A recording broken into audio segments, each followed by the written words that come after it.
Government schools में। BRO ने आज 64 दिनों के बाद दरई जोजिला को आमदरफ्त के लिए खोल दिया गया है। डीजी बीआरओ ने झंडी दिखाकर फौज की गाड़ियों को रवाना किया। लद्दाख को वादी कश्मीर से मिलाने वाले इस वाहिद कौमी इशारा को आज बीआरओ की तरफ से खोल दिया गया है और इस सिलसिले में आज 0 पॉइंट जोजिला पर एक मुख्तसर तकरीब का इनेकाद भी किया गया। इसमें डीजी बीआरओ भी मौजूद रहे। सिविल गाड़ियां आमदरफ्त के लिए उन्होंने कहा कि इसका फैसला गांदरबल करगिल इंतजामिया और फौज मिलकर करेगी।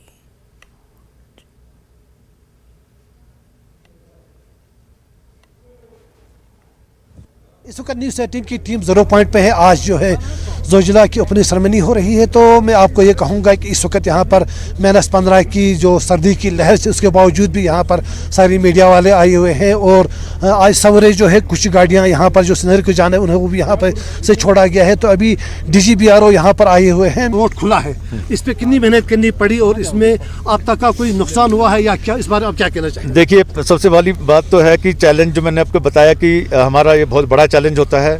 जितना भी हमारा बीआरओ का पूरे चाइना बॉर्डर पर और पाकिस्तान बॉर्डर पर सब जगह पे काम चलता है, ये सबसे टफेस्ट हमारा चैलेंज होता है कि जोजिला को खोलना।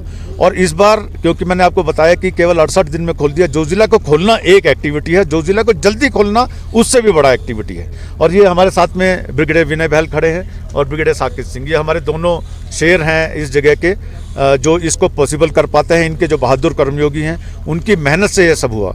और आपने पूछा कि कोई हताहत नहीं हुआ, किसी को चोट नहीं आई, कोई हमारा इक्विपमेंट को डैमेज नहीं हुआ। तो ये एक बहुत बड़ा हमारे लिए एक सफल प्रयास है जिसको हम बहुत अच्छे से कर पाए। और लगातार हम पिछले 3 साल से अपने ही रिकॉर्ड को तोड़ते जा रहे हैं, 110 से 73, 73 से 68।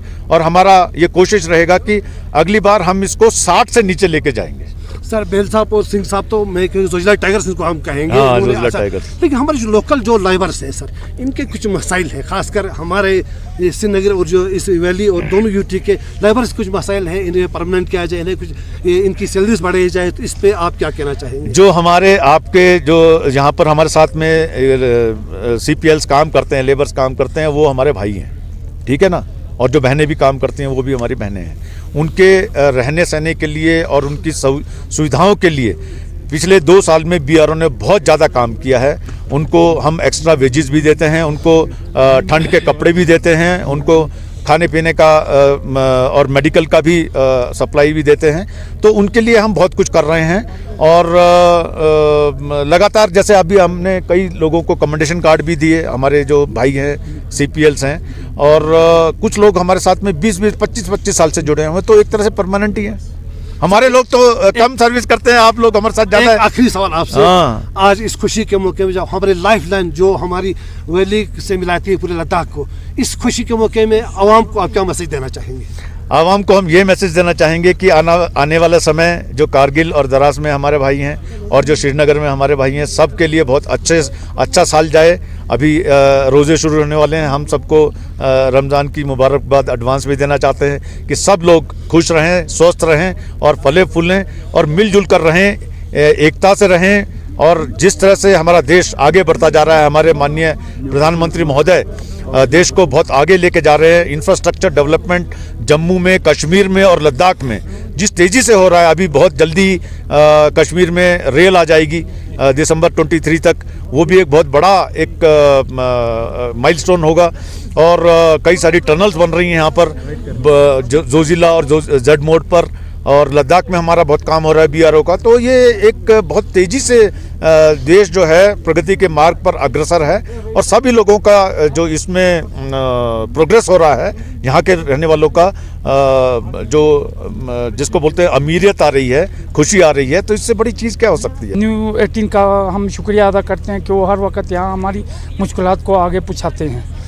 नंबर 1 तो हमें मुश्किलात तो बहुत होता है सर, यहाँ पे बहुत एवलांच एरिया है। हम एवलांच आते भी यहाँ मैं लेबर को हैंडल करता हूँ और लेबर से काम कराता हूँ। और आगे भी एवलांच आते हैं, जैसे हमारे शैतानी नाला का हो, हमारे इधर गंबुरी का हो, यहाँ पे एवलांच आते हैं, फिर हम लेबर को हैंडल करते हैं। हम एवलांच को दिखाने के लिए लेबर को डिप्लॉय करते हैं और आगे किसने चलना है, मशीन के साथ किसने चल रहा है, एवलांच किसने देखना है, उनके हाथ पे विसिल होती है, विसिल बजाए ही एवलांच आते ही हम बाकियों को आगे पीछे भगाते हैं सर। तो आजकल जो है ड्रोन जो इस्तेमाल करते हैं उससे कितना आपके काम आसान पड़ गया? खैर ड्रोन से भी इतना है जितना हम आंखों से देखते हैं, लेवर से होता है। ड्रोन तो ये सिर्फ ऊपर को देखने का होता है, एवरेज का हम यहाँ कई लोकल हैं, हमें पता है किस जगह पे क्या होती है, हम उसी हिसाब से डिप्लाई करते हैं सर। इस साल जो है रोड बहुत ही रिकॉर्ड टाइम में खुला हुआ है, वो खोला है उन्होंने, और उनका ये भी कहना है कि माह रमज़ान आ रहा है तो उसमें लोगों के लिए आसाइश होगी। Ghulam Nabi Zia, news 18, 0 point Dras. तो इस वक्त की अहम खबर आपको बता दें, पाकिस्तान के हवाले से इमरान खान की गिरफ्तारी की राह हमवार हुई है। इमरान खान को नहीं मिल रही है कोई राहत, लाहौर हाईकोर्ट से नहीं मिल रही कोई राहत, मीनार पाकिस्तान पर रैली की इजाजत नहीं मिली। तो इस वक्त की अहम खबर आपको बता दें, इमरान खान की गिरफ्तारी की राह अब हमवार हो चुकी है। इमरान खान को किसी भी तरह का कोई भी राहत दिखाई नहीं दे रहा है। दरअसल लाहौर हाई कोर्ट ने उन्हें कोई भी राहत नहीं दी। मीनार पाकिस्तान पर रैली की भी कोई इजाजत नहीं दी गई है। तो तमाम चीजों को मद्देनजर रखते हुए ये मालूम हो रहा है कि इमरान खान की अब गिरफ्तारी की जो राह है वो पूरी तरह से तैयार हो चुकी है, हमवार हो चुकी है, और ये भी बताया जा रहा है कि शायद अब उन्हें बहुत जल्द गिरफ्तार किया जाएगा। इमरान खान को अब किसी भी तरह की कोई भी राहत दिखाई नहीं दे रही है। लाहौर हाई कोर्ट से उन्हें किसी भी तरह की कोई राहत की खबर नहीं दी जा रही है।